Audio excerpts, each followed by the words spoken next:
Senhor, graças a Deus estamos aqui para mais um culto de oração, onde nós vamos falar com Deus e também ouvir a sua voz.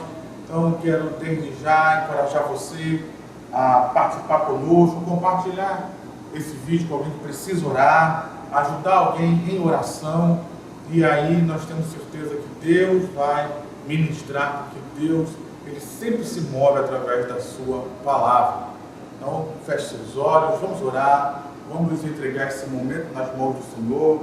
Pai, no nome de Jesus, nós queremos te agradecer por mais um momento que nós estamos aqui, celebrando, te adorando, buscando a tua presença, buscando a comunhão com o Senhor, e que o Senhor continue ministrando sobre as nossas vidas, que o Senhor nos abençoe, que o Senhor se mova nesse momento, que o Senhor ouça muito mais do que as nossas orações.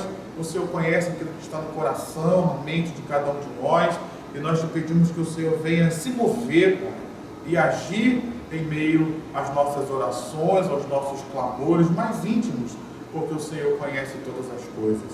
Na autoridade do nome de Jesus, que toda barreira, que toda resistência, que toda ação contrária caia por terra, Pai, e que no nome de Jesus o Senhor venha cumprir a tua vontade neste momento em nossas vidas. Eu coloco não somente a minha vida, mas a vida de cada um que vai assistir. Coloco tanto esse ambiente aqui quanto o ambiente onde cada pessoa que vai assistir está. Que o Senhor venha reinar, Senhor, que venha o teu reino sobre nós, que no nome de Jesus toda ação do império das trevas caia por terra, e que nesse ambiente onde nós estamos seja implementado o reino de Deus, a vontade de Deus. Assim nós oramos com gratidão, com fé, com alegria, no nome de Jesus. Amém e amém. Amém, queridos? Eu quero ler por você rapidamente um texto que está no Evangelho de Lucas, no capítulo de número 18. Evangelho de Lucas, capítulo de número 18, onde Lucas está nos ensinando sobre oração, nesses primeiros versículos. Mas eu vou ler a partir do 9, que diz assim: Jesus, do 1 ao 8, ensinou sobre oração e fé, e no 9 ele diz assim: Jesus também contou esta parábola para alguns que confiavam em si mesmos, por se considerarem justos, e desprezavam os outros. 2 homens foram ao templo para orar. Um era fariseu e o outro era publicano. O fariseu ficou em pé e orava. Preste atenção no que o Senhor Jesus está dizendo.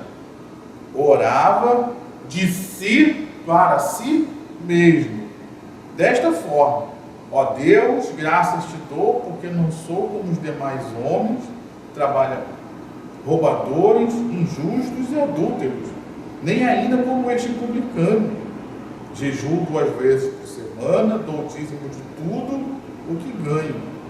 O publicano, estando em pé, longe, nem mesmo ousava levantar os olhos para o céu, mas batia no peito, dizendo: ó Deus, tem pena de mim, que sou pecador. Digo a vocês que este desceu justificado para a sua casa, e não aquele, porque todo o que se exalta será humilhado, mas o que se humilha será exaltado. Nesse trecho, querido, da palavra de Deus, nós vemos que muitas vezes nós utilizamos do momento de oração de uma forma que não é agradável ao Senhor. Muitas vezes nós, sem perceber, e isso é uma coisa que a gente vê muito, né? Às vezes, sem perceber, nós estamos muito mais preocupados com a forma, com a estrutura, com o linguajar correto, o vernáculo correto do português, ou seja lá qual a língua que você utiliza, de repente inglês, espanhol, não sei até que fronteiras esse vídeo vai chegar, e a gente fica preocupado com a utilização do linguajar correto. Às vezes a gente quer usar até a norma culta da língua para poder falar com Deus, e nos preocupamos com tudo isso e nos esquecemos do principal, que é o nosso coração, que é nós colocarmos a nossa vida ali em oração, nós abrirmos o nosso coração em oração para Deus. Essa é a oração que produz resultados. Essa é a oração que produz vitórias. Essa é uma oração, como nós ouvimos ontem aqui na nossa igreja pela manhã, esta é a oração do justo que pode muito em seus efeitos. Então, nessa hora que essa mensagem chega até nós precisamos nos observar, queridos.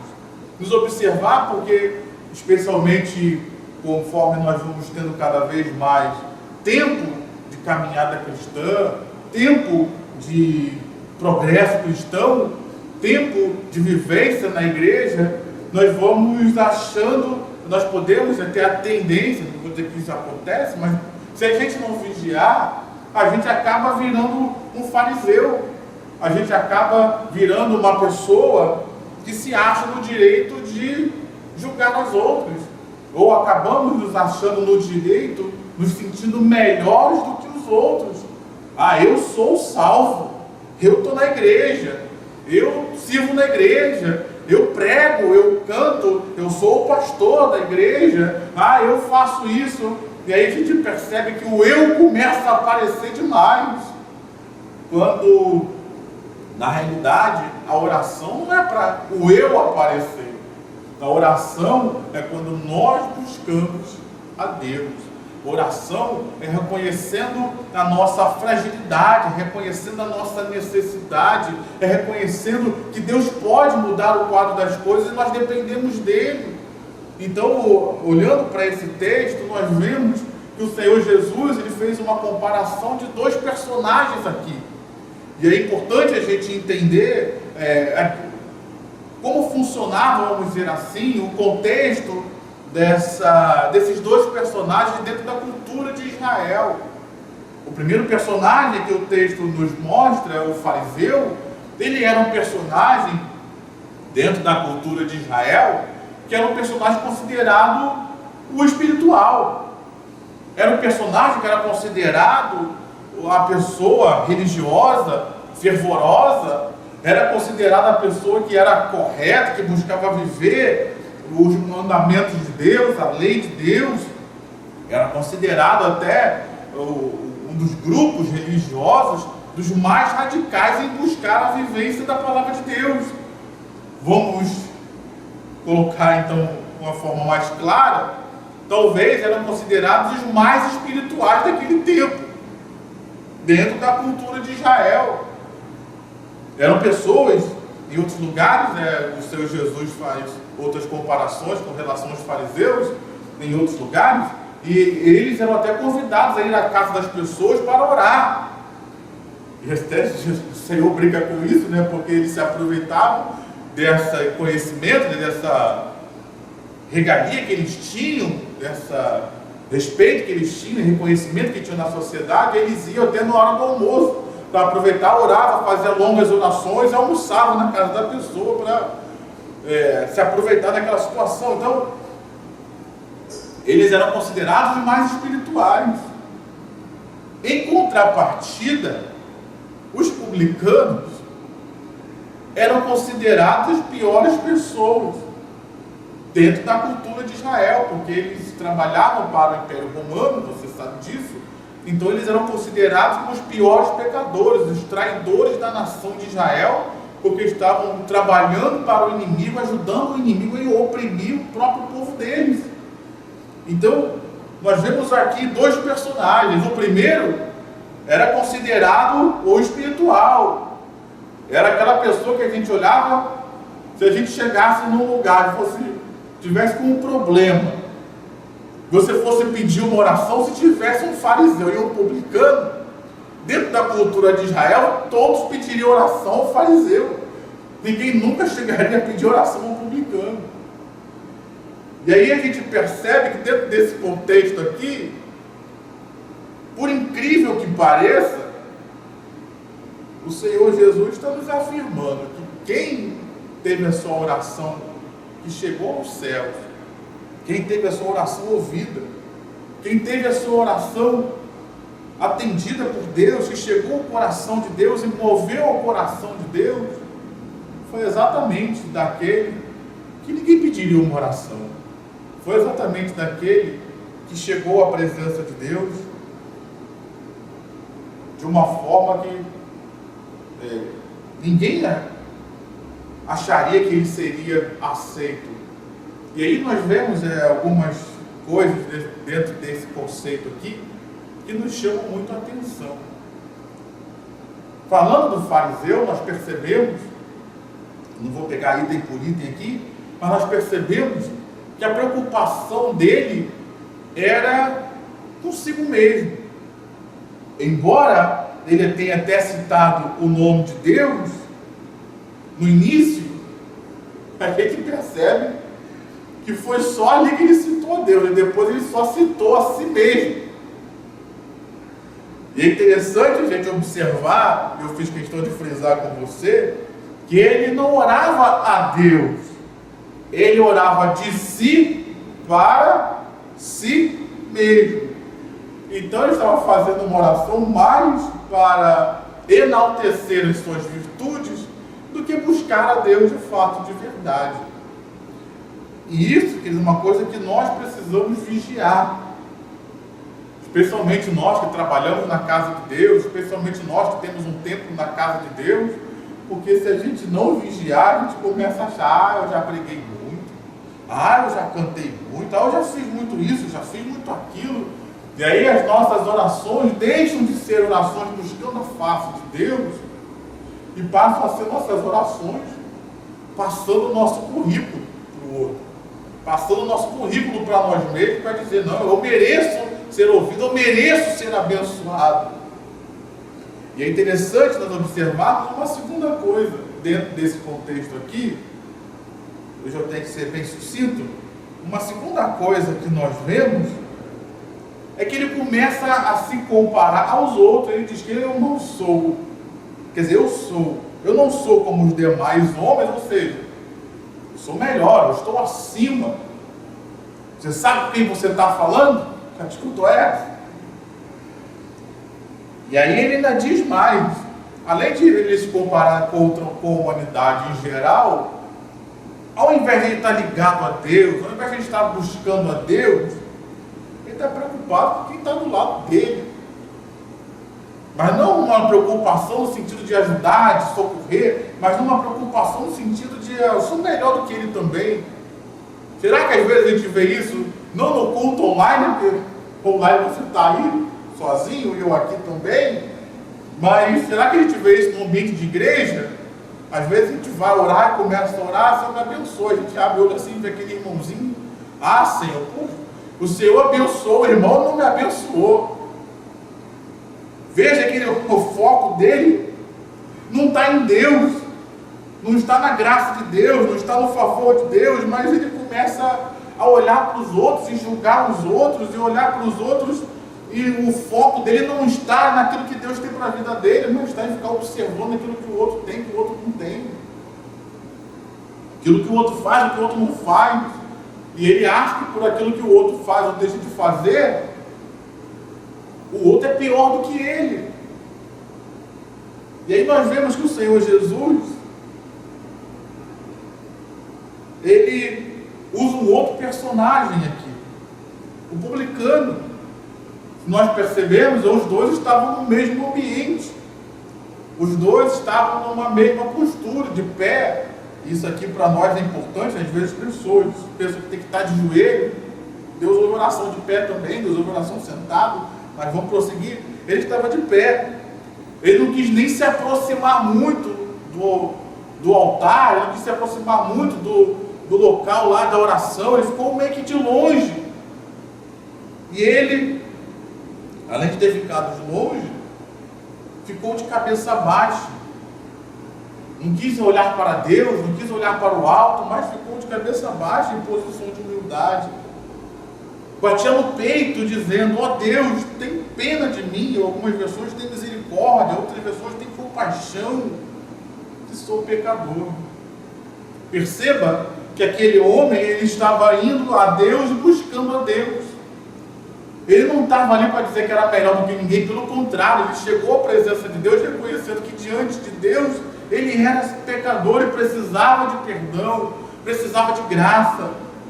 Ele sabia que diante de Deus ele não poderia se ensoberbecer, porque diante de Deus todos nós estamos numa qualidade, vamos dizer assim, inferior, somos menores do que Deus.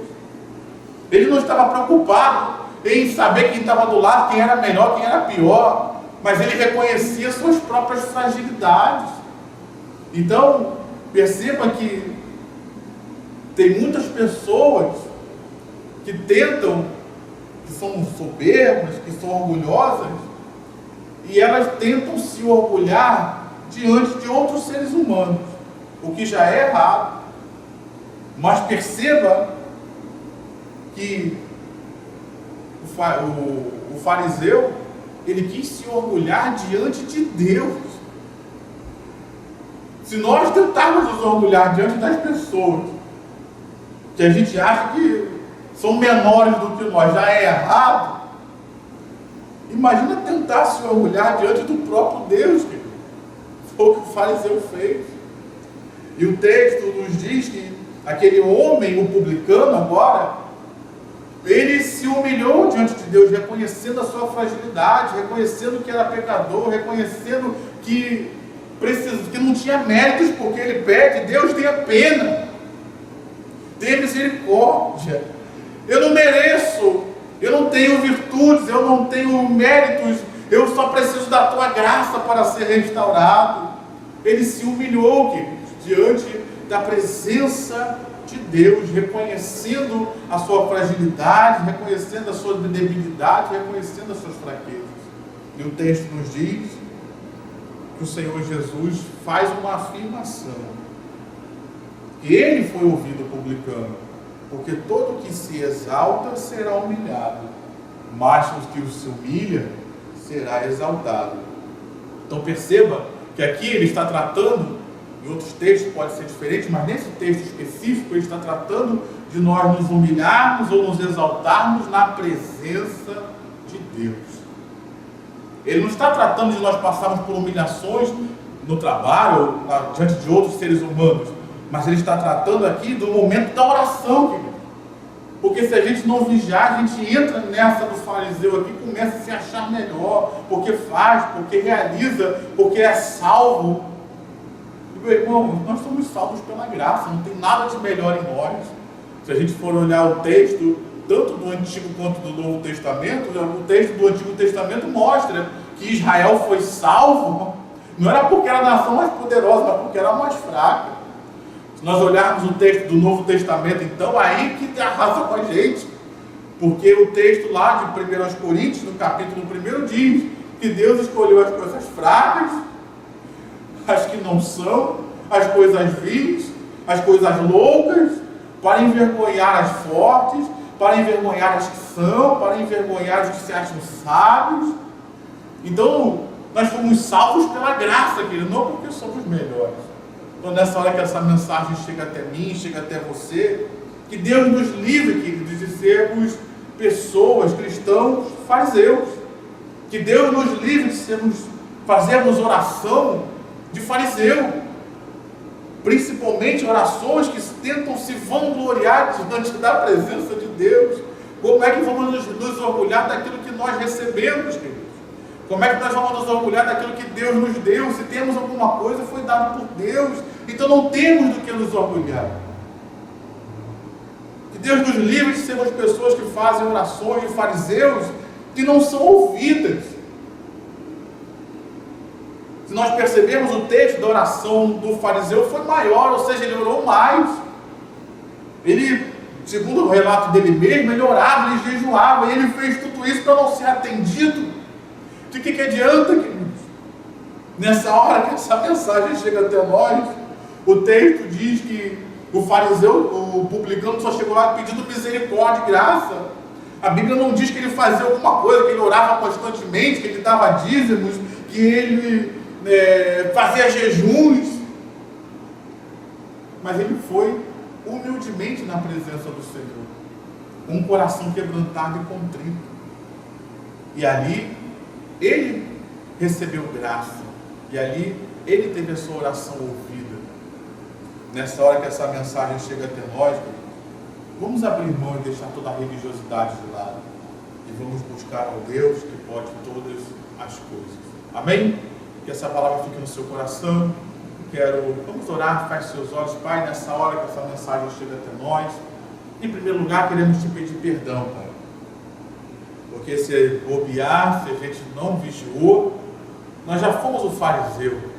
Nós já chegamos diante da Tua presença achando que tínhamos privilégios, ó Deus. Achamos que tínhamos méritos. E ao invés de buscarmos a Tua face, ficamos mais enaltecendo aquilo que nós fazemos. Nos perdoa, Pai, às vezes que fizemos orações de nós para nós mesmos. Talvez até tentando nos impressionar com a coragem que tínhamos para orar sobre algum tipo de coisa, com a retórica que usamos, com o português, uma palavra nova que aprendemos e nós utilizamos e achamos aquilo maravilhoso. Nos perdoa, Pai, às vezes que achamos, não, eu faço isso, eu faço aquilo, e a gente às vezes até joga na cara do Senhor como se isso fosse algo que obrigasse o Senhor a fazer aquilo que estamos orando e pedindo. Nos perdoa, Pai, porque muitas vezes fizemos orações ineficazes, até nos esforçamos em orar constantemente, nos esforçamos em cumprir a lei, a Tua palavra, e não que isso esteja errado, nos esforçamos em jejuar, mas fizemos tudo isso de nós para nós mesmos. Talvez para dizer que nós jejuamos mais do que os outros, que nós temos uma resistência maior do que os outros, que oramos mais do que os outros, quando o nosso intuito não era orar buscando ao Senhor, mas era orar, dizer que nós oramos mais. Nessa hora, Pai, nos perdoa, nos lava no sangue de Jesus, nos livra, Pai, de sermos fariseus, nos livra, Pai, de sermos pessoas que oram, e que nada acontece, Senhor, porque as nossas orações não movem o Teu coração, não tocam o Teu coração. Nos ajuda, Pai, a sermos humildes como foi esse publicano aqui, que foi a Tua presença, reconhecendo a sua real necessidade, reconhecendo que o Senhor era Deus e que Ele não era ninguém. Ele não tinha méritos, mas ele foi ao Senhor buscando a Tua misericórdia, a Tua graça. E a Tua palavra nos diz que o Senhor o atendeu, que a oração dele foi recebida, foi ouvida. Então, Pai, nós queremos ser pessoas que têm orações eficazes. Nós queremos ser pessoas que veem a Tua mão agindo através das nossas orações. Nós queremos ser pessoas, Pai, que, como diz o texto, se humilham na Tua presença. Nos livra de nos orgulharmos na Tua presença, Senhor. Nos livra, em nome de Jesus, de tentarmos nos exaltar diante do Senhor. Tudo que temos vem de Ti. Se fazemos alguma coisa bem, é graças ao Senhor, Pai. Então, no nome de Jesus, abençoa a minha vida, abençoa a vida daquele que me assiste. Que o Senhor nos ajude a termos orações eficazes. E que o Senhor se mova, Pai, nessa hora, então. Move, Pai, quantos pedidos de oração nós temos feito aqui, nessas cultos online de oração, quantos pedidos de oração nós temos orado nos cultos da nossa igreja, que tem chegado ao grupo de oração da igreja. Pai, em nome de Jesus, que o Senhor se mova, que o Senhor haja, que o Senhor manifeste o Teu poder nas situações e circunstâncias que apresentamos ao Senhor, Pai, porque nós reconhecemos que nós dependemos do Senhor. Reconhecemos que precisamos de Ti, Senhor amado. Reconhecemos que somos dependentes do Senhor. Então se move, Pai, curando, se move abençoando, se move prosperando, se move abrindo portas, se move, Pai, restaurando relacionamentos e famílias, se move, Senhor amado, dando vida, dando saúde, dando bênção, dando graça, se move, Pai, nas situações e circunstâncias que estão sendo apresentadas pelo meu irmão, pela minha irmã, nesse momento. Se move, Pai, abençoa, se move, age, joga por terra as cadeias do adversário, joga por terra as obras do maligno, Pai querido, joga por terra toda a feitiçaria, dá vitória ao Teu povo, dá vitória à Tua igreja. Eu oro pela igreja Nova Vida do Catete, seus pastores, diáconos, trabalhadores, obreiros, os membros da nossa igreja, os funcionários da igreja. Ó Pai, que no nome de Jesus a Tua graça e a Tua bênção sejam sobre nós, ó Deus. Assim nós oramos, entregando todas as coisas nas tuas mãos e desde já te agradecendo, porque nós cremos num Deus de poder, nós cremos num Deus que ouve, nós cremos num Deus que se move através das orações do seu povo, em nome de Jesus, amém e amém. Amém, meu querido irmão, amém, minha querida irmã. Nós queremos terminar essa mensagem, este culto. Eu quero deixar aqui um convite a você, para que você esteja conosco nesse próximo domingo. Essa mensagem tem na segunda-feira. No próximo domingo nós teremos nossos cultos de Santa Ceia, primeiro domingo do mês, primeiro domingo de junho. E graças a Deus, a nossa igreja está comemorando agora em junho 24 anos que nós estamos aqui no bairro do Catete, abençoando vidas, pregando o Evangelho. E você é o nosso convidado a estar conosco nesse próximo domingo, nos 3 cultos, às 8, às 10 e às 19 horas, para juntos celebrarmos ao Senhor, para juntos agradecermos a Deus, para juntos festejarmos ao Senhor por esses 24 anos da nossa igreja aqui no bairro do Catete. Então fica aqui o nosso convite para você estar presencialmente aqui junto conosco para esse grande dia de festa, de celebração, de alegria. Amém, meu querido irmão? E aí você também passou as nossas programações dos nossos cultos. Esteja conosco. O nosso desejo é que Deus abençoe sua vida, Deus abençoe sua casa, que Deus te abençoe rica e abundantemente. Amém.